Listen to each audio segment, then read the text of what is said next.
Hi, welcome to 17th episode of Let's Talk Health by Star Hospital Financial District. I'm Dr. Ankita Hariji. And I'm Dr. Kinnara Reddy. We both are consultant plastic surgeon working at Star Hospital Financial District.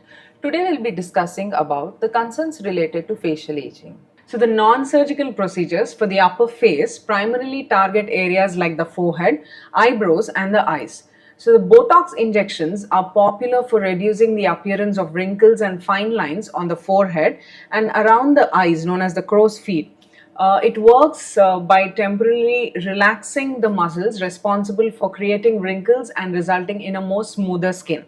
So now the next one is dermal fillers. Now the fillers like the hyaluronic acid or collagen can be injected into the forehead to fill in the deep wrinkles or lines. Then they can also be used to add volume to the eyebrows or the temples, restoring a more youthful appearance.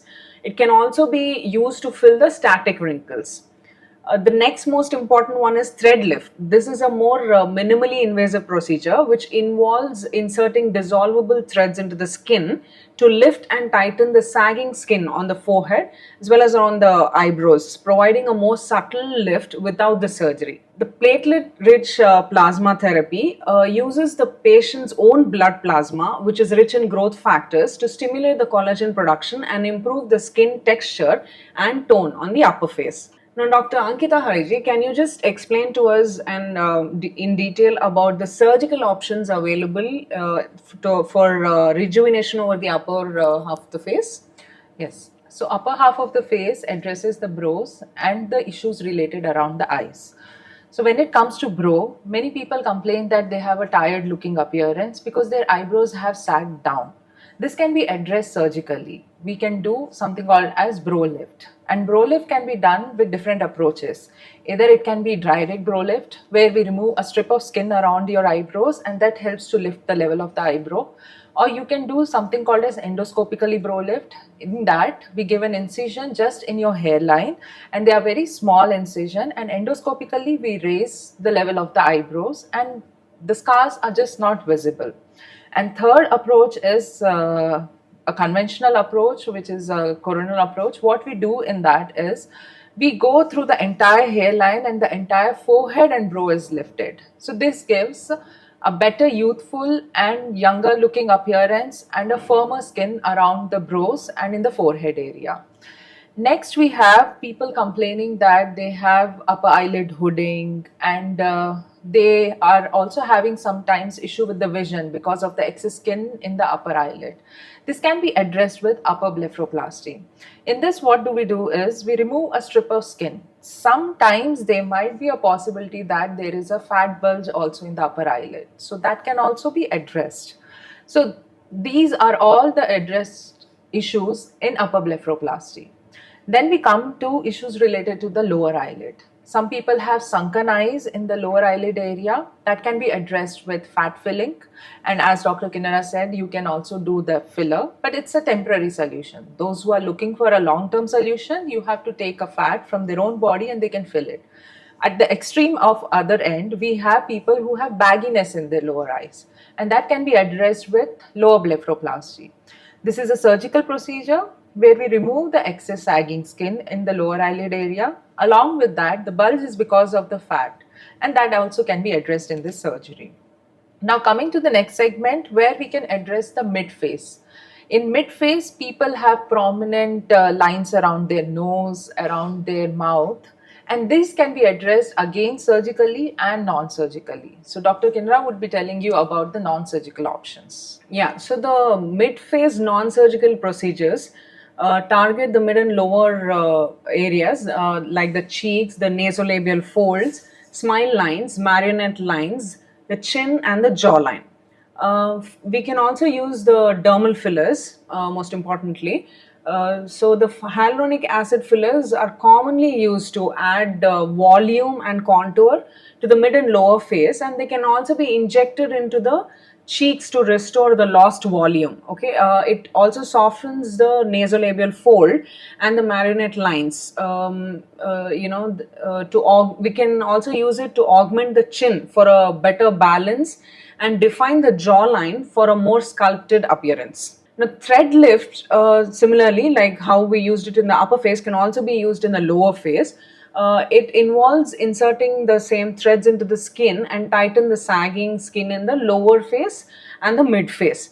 Now, this procedure can improve the appearance of the jowls, the nasolabial folds, and the marionette lines without the surgery.